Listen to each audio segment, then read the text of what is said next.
Hey guys, it's Jamie with ESL Online Teaching and More.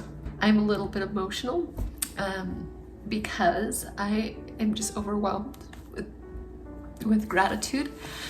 I told my husband, this is week 2 with Outschool, and I told my husband, I said, I want to make like $500 a week. That's what I want to do.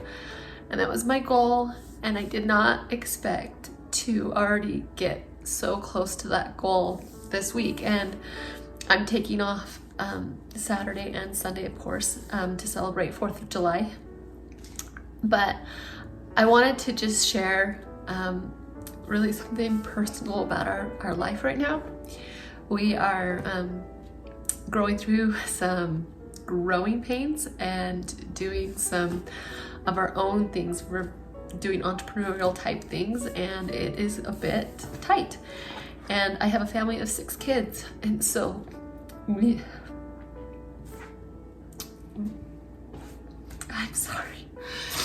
We need an income that can help us out, and Outschool is such a blessing. I'm sorry. So I want to just share with you what week 2 looked like for us. And I share this with you because I want you to just feel inspired, but not to be braggy at all, because it is such a blessing for us. And I'm excited, but I'm totally moved by the blessings that are just being poured upon our family right now.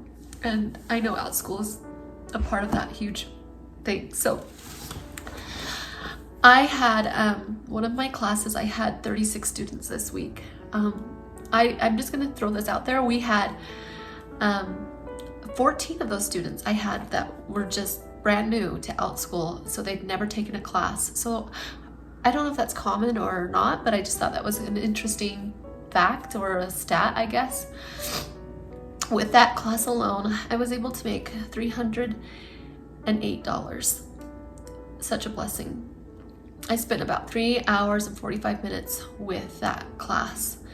Of course, sometimes I do go over a little because I am a talker. So we did, it probably is a little bit more time, but in class, that's what I spent.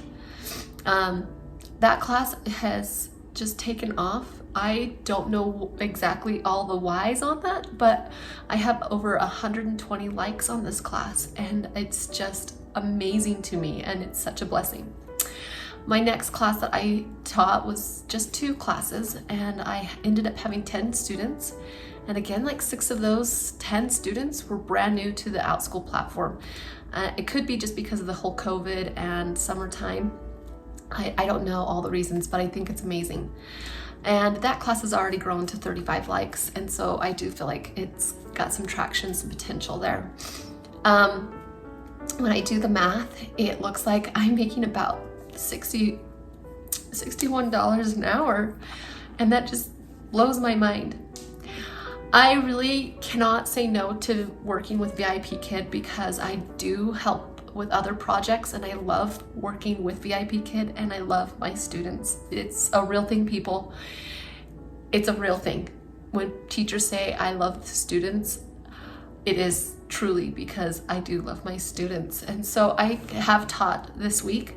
I know VIP Kid only pays, like the month of June and the month of July, but if I were to sit down and just look at what I made this week alone, so I lapsed from, the beginning of June, the end of June, June 29th to July 5th. I was able to make $162 with VIP Kid. And so when you add that all up, it comes to $470, which I did not expect to happen on week 2, but we need it, and it's amazing. Okay, pulling myself together here. I do want to just share some things that I found week 2 that were really helpful. I take all of my students and I look at the list and I write their names down. I just use a whiteboard and I'll just put all their names on here, so then I can easily look and call on that student or keep track of them, because sometimes it's really difficult to you know, when you have a class of 10 students, it's really difficult. And then I usually will just tally mark when I've asked them a question or if I've answered one of their questions, so I know how much interaction I'm getting with each student. I really think it's important to make sure everyone's acknowledged. Some students are just quiet and some of them have their screens off, so I know that's not always possible. The next thing that I think is really important is to let the classes sometimes just be student-led. I definitely can talk a lot, and I find that when I ask questions, the students are so much more engaged, and I answer what they've come, I answer their questions, so that makes the class even that much more valuable. And so I do think asking lots of questions is great. My next thing that I do that I think has helped with some of the reviews that I've received, which I am just honored with, is to send a message before class and also after class. I think it gives it a personal touch. I know that might be going over the top, but I usually just say, hey, welcome to class. And I know that there's that automatic one that just goes out, but I like to kind of get a little bit more personal that way. And so I do send that out before, and then after class I always give a little bit of feedback, especially to individual students that may have had more questions, or just to touch base with them if I felt like maybe they were more shy or quiet in class. So I always do a little personal touch that way, to the whole group, but also to the individual if I feel like they need that. I just kind of just follow my heart on that one. So those are my tips, and that is my story for week 2. I know not everybody has that same experience, and I don't post this to at all make anyone feel bad. It is absolutely just moving for me, and so I thought I would share that. And I'm sorry you had to see this ball baby, but here it is in the raw.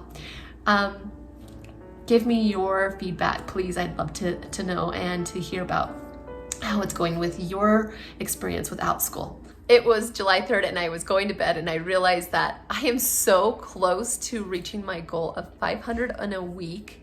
And so I thought I'm just gonna do some short notice bookings July 4th, even though I really would like to take the day off, but I got to reach this goal. Why not? I am so close. So I opened up 3 slots for short notice and they did get booked. So I reached my goal and I couldn't be more excited.